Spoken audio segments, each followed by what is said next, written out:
नमस्कार दोस्तों, मैं आपका अपना प्यारा देसी एक बार फिर से हाजिर हूँ आपके सामने एक नया वीडियो लेकर। और आज का हमारा टॉपिक है किसी के लिए कुछ भी करो तो अच्छा ही करो। दोस्तों, एक भिखारी की कहानी के माध्यम से मैं आपको समझाता हूँ। हर दिन एक भिखारी दरवाजे के पास आकर भीख मांगता था और घर का मालिक हमेशा घर के बाहर आते ही उसे देखकर फिर जाया करता। कई बार उसके लिए गालियाँ भी बकता। वो कहता, तो जिंदा ही क्यों है? पूरी जिंदगी ऐसे ही भीख मांगेगा क्या? धरती का बोझ क्यों बना बैठा है? और कभी कभी उस भिखारी को गुस्से में वह धक्का भी मार दिया करता। इतना कुछ हो जाने के बावजूद भिखारी के मुंह से सिर्फ यही निकलता कि भगवान तुम्हारे पापों को माफ़ करे। एक बार सेठ को धंधे में बड़ा नुकसान होने की खबर मिली। सेठ बहुत परेशान था कि तभी उसके दरवाजे पर वही भिखारी आया। गुस्से में अपना आपा खोते हुए सेठ ने उस भिखारी को पत्थर दे मारा। पत्थर लगने के कारण भिखारी का सर फूट गया और उसके सर से खून बहने लगा। फिर भी दर्द से कराहते हुए भिखारी ने इतना ही कहा, भगवान तुम्हारे पाप को माफ़ करे। भिखारी वहाँ से चला गया। सेठ सोच में पड़ गए, भिखारी को पत्थर मारा फिर भी उसने सिर्फ प्रार्थना की। सेठ का गुस्सा शांत हुआ तो सेठ का मन शांत हुआ। भिखारी का रहस्य जानने के लिए सेठ ने भिखारी का पीछा करना शुरू कर दिया।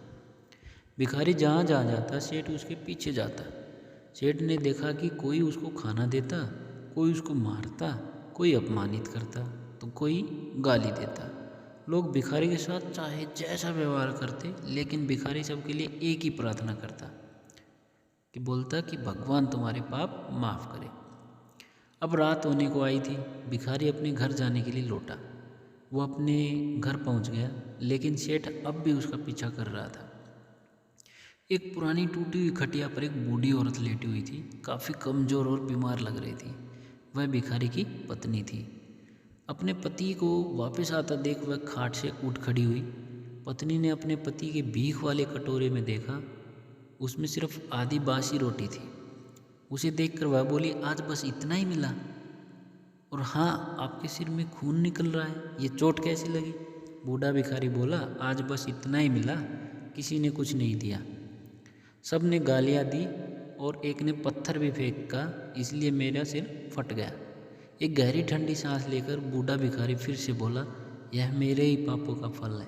तुम्हें याद है कुछ सालों पहले हम कितने अमीर थे? क्या कुछ नहीं था हमारे पास?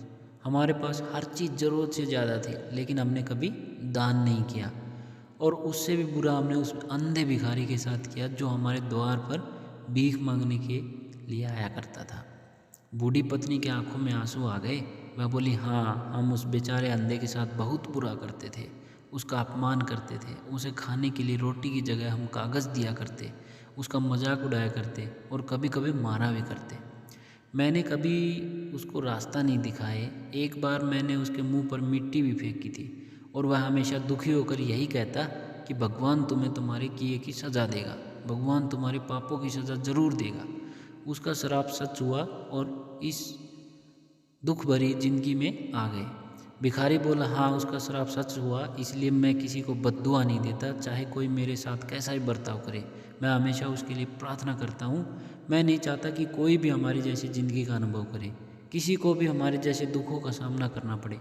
वो नहीं जानते कि वह कितना बड़ा पाप कर रहे हैं, इसलिए अनजाने में हुए पाप की ऐसी सज़ा किसी को भी मिले मैं नहीं चाहता। सेठ वहीं पर छुप कर सारी बातें सुन रहा था। अब उसे सब कुछ समझ में आ गया था। भिखारी और उसकी पत्नी वह आधी रोटी मिल बांट कर खाई और भगवान को धन्यवाद बोलकर सो गए। अगले दिन भिखारी फिर से भीख मांगने गया। सेठ के घर के पास जाते हैं। सेठ ने पहले से गर्म रोटियां उसके लिए निकाल कर रखी थी। उसे देते हुए सेठ विनम्रता से बोला, माफ़ कर दीजिए बाबा, उसे बहुत बड़ी गलती हो गई। बूढ़ा भिखारी बोला, भगवान तेरा भला करे। इतना कहकर वह आगे निकल गया।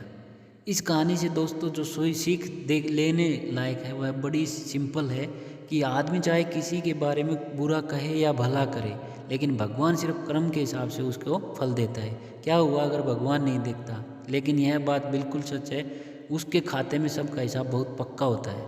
इसलिए जब किसी के लिए कुछ भी करो तो अच्छा ही करो। दोस्तों, मेरी ये कहानी आपको पसंद आए तो कमेंट सेक्शन में कमेंट करके ज़रूर बताना। दोस्तों, अगर आपको वीडियो पसंद आए तो लाइक करो, शेयर करो और चैनल को सब्सक्राइब करो। धन्यवाद। जय हिंद, जय भारत दोस्तों।